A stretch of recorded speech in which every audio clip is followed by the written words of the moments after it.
daya manusia, hubungannya dengan pelestarian sumber daya alam, dan upaya meningkatkan kualitas sumber daya manusia melalui interaksi positif dengan lingkungan. Yang pertama, di sini saya akan menjelaskan sedikit tentang pembinaan sumber daya manusia hubungan dengan pelestarian sumber daya alam, yaitu sumber daya manusia dan sumber daya alam merupakan unsur lingkungan hidup. Lingkungan hidup adalah kesatuan ruang dengan semua benda, daya, keadaan, dan makhluk hidup, termasuk di dalamnya manusia dan perilakunya, yang mempengaruhi kelangsungan kehidupan dan kesejahteraan makhluk hidup lainnya.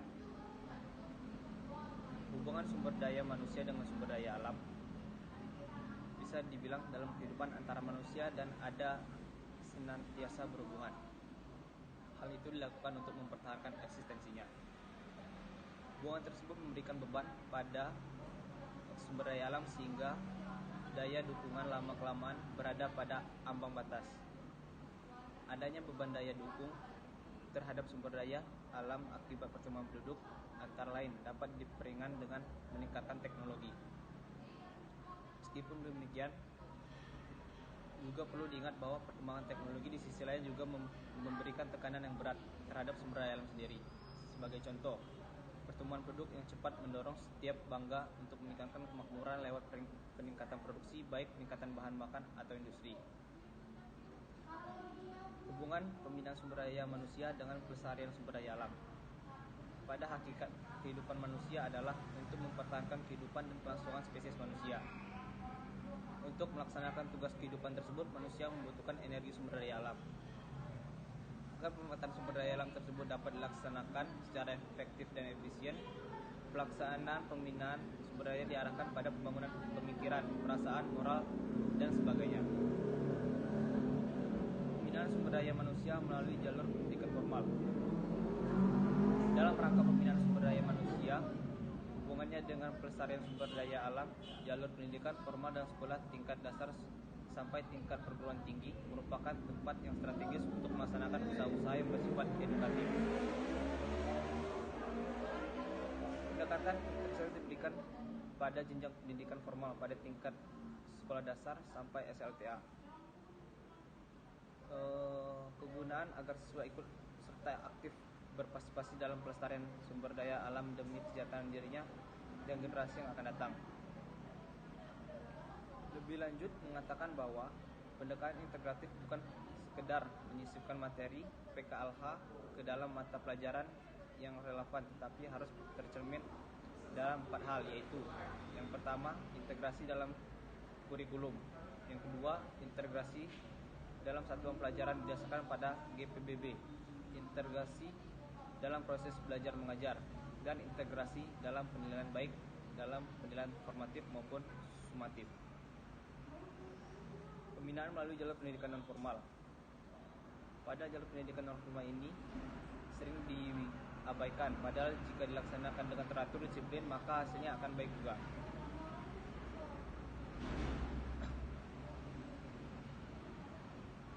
Lanjut, kita akan membahas materi yang kedua, upaya meningkatkan kualitas sumber daya manusia melalui interaksi positif dengan lingkungan.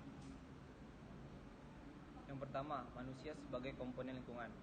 Apabila diperbandingkan keterapan dan jumlah antara spesies manusia di satu pihak dengan tumbuhan dan hewan di pihak lain, maka segera tampak betapa kecil dan sedikitnya spesies manusia di bumi ini.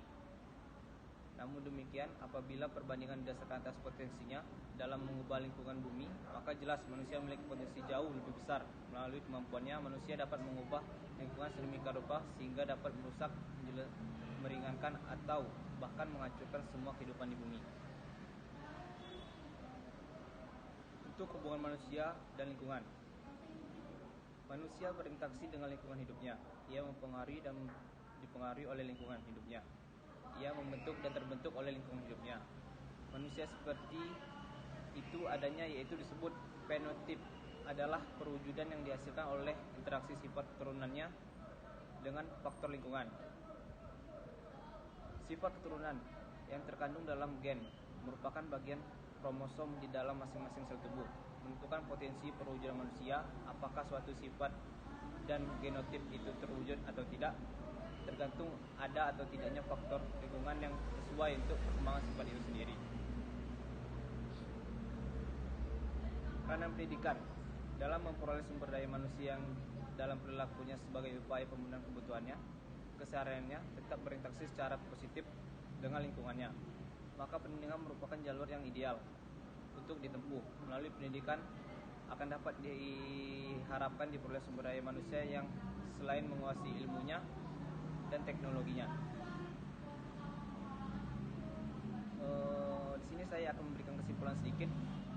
Kesimpulannya, peningkatan sumber daya manusia diarahkan kepada penguasaan ilmu dan teknologi untuk mengolah sumber daya alam tanpa merusak dan menyeimbangkan ekosistem dan bahkan mampu melaksanakan usaha-usaha konservasi sumber daya alam tersebut.